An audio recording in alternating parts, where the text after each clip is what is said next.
What's up? Welcome into your daily Buckeye Blitz. I think I just spit on the camera. Oh, well. Sorry, got distracted. For a Monday, November 7th, 2022, I'm your host, Joe from the Buckeye Cast, bringing it to you. If it's a Monday, you know what we're talking about. We're talking about recruiting. Yes, everybody's favorite. Please don't forget to like and subscribe. We had an awesome YouTube live last night, and Tuesday night we're still scheduled to have the president and CEO of the Peach Bowl, Gary Roken, to join us on a special YouTube live at 8 p.m. So hit the bell, get notified when we go live, and you'll be in the know. So let's talk recruiting. Let's get it out, get it open, get it done. Hope your weekend went well. It started off right. Caden McDonald committed last Monday, so a week ago. The 4-star 2023 D tackle from North Gwinnett High School. I call it Northern Atlanta, really, just outside the city. Yeah, he announced it was a huge win for Larry Johnson, and pretty much seals up the D tackle commitments and targets for the 23 class. Really just focusing on the edge rushers, the big three that we've been talking about for weeks. But I did want to mention that Jordan Hancock, the Buckeyes corner, had a huge hand in recruiting Caden to Ohio State. He had a couple quotes. Hancock said that Caden's a dog. I love dogs. Huge fan of dogs. I grew up with Caden, and we're kind of neighbors. We live in the same neighborhood. He's going to be a dog, be a team player. He'll do anything to make sure the team wins. Happy for him to be a Buckeye with me and just have another friend from Georgia. We want to get a pipeline from Georgia going. I love the sound of that. Plenty of talent to jam in that pipeline. So he says, I feel like that's coming in. So, he said, I really went on and got at him after him hard and recruiting him, and because that's my boy. So I really love him coming here, and I'm looking out for him when he's here. So thankful for that. That's awesome news. So Georgia helping Georgia. People helping people. So let's talk the big three, the big edge rushers. Not a lot of movement here, although Damon Wilson was on an official visit to Georgia this past weekend for the Tennessee game. Probably had a good time since they pretty much crushed Tennessee. The rain really stopped that from getting way out of control.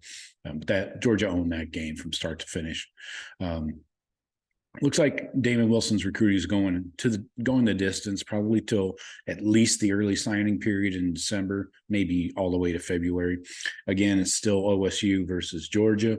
The crystal balls are still in there with Steve Wiltfong and Bill Kurlick for Ohio State, but I don't know. We keep hearing from guys like Brian Schottenstein from The Foundation that Wilson is not coming to Ohio State. He's going to Georgia, and the Buckeyes are getting Keon Keeley and Matayo. So we'll see. I don't know. A lot of rumors and speculation, a lot of message board shit too.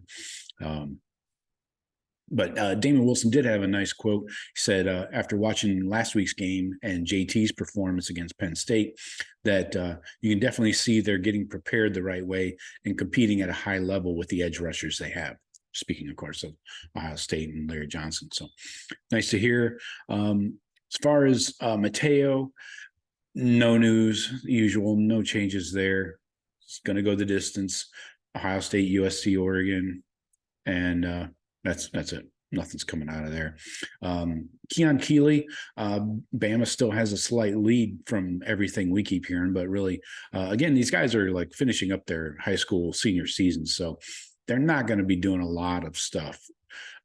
So we'll see where things go. I'll keep you in the know if anything happens, any movement happens. So I do want to talk 5-star offensive tackle, because tackle is a huge need for the Buckeyes. 6'5", 305, Samson Okunlola.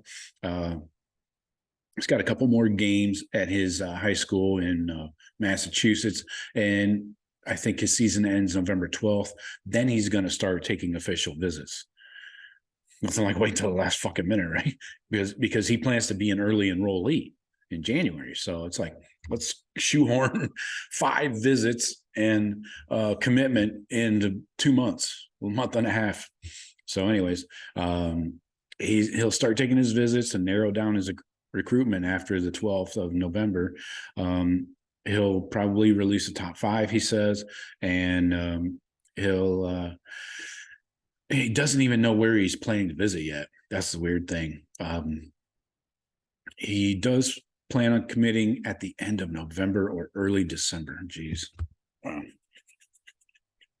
You ever thought about planning ahead? I don't know. It's just your life. Anyway, I'll leave him alone. I won't bang on him too hard. But he never visited Ohio State, of course. Getting him on campus for the Michigan game would be huge, November 26th, so just a couple of weeks after his season. That would be a big deal, and I wouldn't be surprised if they can make that happen. Just getting him in for an official. So we'll see where else he visits on top of that. Kind of up in the air with this guy. So I don't really care to talk about Caleb Downs. I know there's I read a lot of message board bullshit. And, now he's thinking about flipping to Georgia, and Ryan Day and Perry Eliano were at his high school game, and blah, blah, blah. It doesn't matter until we get him on campus, like say for the Michigan game. Also, they don't even have anything scheduled. So until they schedule something, then I'll start talking more Caleb Downs. We know he's a 5-star stud safety, and we can use dudes, obviously, but I'll start digging in if he actually schedules a visit. He's committed to Bama right now. So anyways, that's all I got for you on the recruiting front this week. I will talk to you tomorrow. Go Bucks.